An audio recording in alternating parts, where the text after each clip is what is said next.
Hello, guys. How's it all going? I'm Jacob for here again on the topic of family separation on the affirmative side. This is my first affirmative rebuttal. I am going to be refuting a couple statements that and remarks that my partner had included in his first negative constructive speech.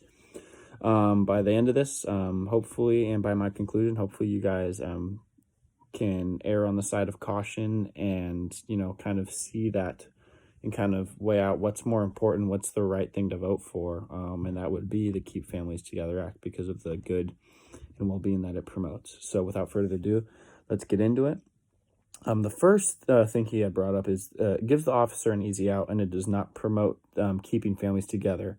That it's basically just a pretty name and a pretty title to sway and confuse the average American that this is, or that we're trying to do something, which is not the case at all.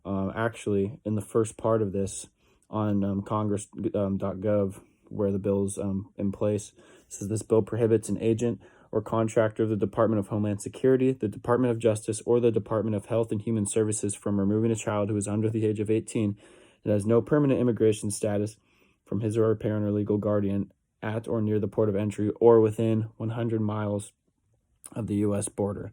So basically, that is pretty self-explanatory for itself. It's called the Keep Families Together Act because it promotes keeping families together, and it limits the power on our officers. And speaking of limiting the power on the officers, he had also mentioned a concern or brought up something is he talked about it as up to the officer's discretion, his personal belief, if they should detain that person at that time, which is not true at all. Actually, at the same source, the Congress website, is an agency or officer may not remove a child from a parent or legal guardian solely for the policy goals of deterring migration to the United States or of promoting immigration law compliance. Basically, what is that saying? It's kind of like the arresting process here in the States when we're dealing with criminals. Not saying these people are criminals, but technically they are breaking our laws if they don't have proper documentation trying to enter the United States. Obviously, they are detained at that time, but that's if they're trying to do stuff illegally, which wouldn't make sense if we just let these people in and didn't do anything. But this ensures and ensues that explains that we're looking out for their best interest and our best interest as citizens of this country and people wanting to be citizens of this country. So I think it's important that that was brought up and cleared up out of there because those are 2 points that are just blown out of proportion and just not true at all. So if we're talking about something else too, kind of the solvency of his solution that he had brought up. He was saying that basically everything is good with the Keep Families Together app. I asked him 2 questions, and I had talked about the lack of training our officers get, but he was saying that he would take stuff from the Keep Families Together Act and put it in and implement it in this new plan that he has brought up.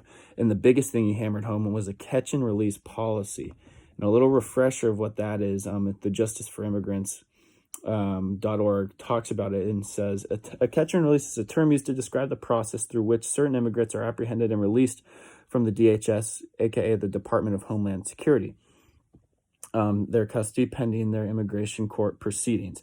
This is an incorrect term that we suggest you do not use, as it incorrectly implies that individuals apprehended along the U.S.-Mexico border are released from DHS custody without consideration, monitoring, or consequence. So another thing I just want to bring up in this rebuttal is that he talked about a catch and release policy and made it as simple as they don't have the right paperwork. We just let them go back and come back when they're done. There's a lot that goes into it, actually, and there's a lot of tracking and pinpointing and finding people when they're trying to get certain things. Some people show up with nothing at all, and there's people at the border and part of the whole DHS corporation that have to monitor these people and track them down and say, hey, did you get this? Did you get this? Did you get that? And I mean, he even talked about in his speech at 75,000 are detainments at an all-time high. So that's a big reasoning for why the catch and release is there. And obviously, I get with the whole detainment, we expunge our resources. But do you know how many resources we'd be we'd be giving up a lot of resources trying to track down these people, sending people out there to get paperwork from them, keeping them in line. We're not their babysitters. We're not trying to, do this just because they forgot one thing at their house or they don't have that document at the time. So I just don't think a catch and release is the most important thing that needs to be added. Sure, it can be looked at and considered in the future. I mean, just throw it in to the Keep Families Together Act. I don't know why we'd have to restart and reset. There's another topic I'm talking about. It's the health-related grounds my opponent had brought up. Get rid of it and start over. There's a lot that goes into passing a law and passing a bill.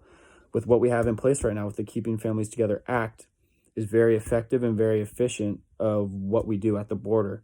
So basically just throwing all that out, getting rid of it. Well, we'd be taking stuff from it, he said, and then just putting that in there. So I don't get why maybe implement a catch and release policy, but I think that this should definitely pass as the Keep Families Together Act, and I think it should stay in place because it's the best interest for these people, and it's within our best interest for us as citizens of the United States and people working down at the DHS who are dealing with these people on a daily basis. That's it for my rebuttal. I will see you guys in the conclusion. Thank you.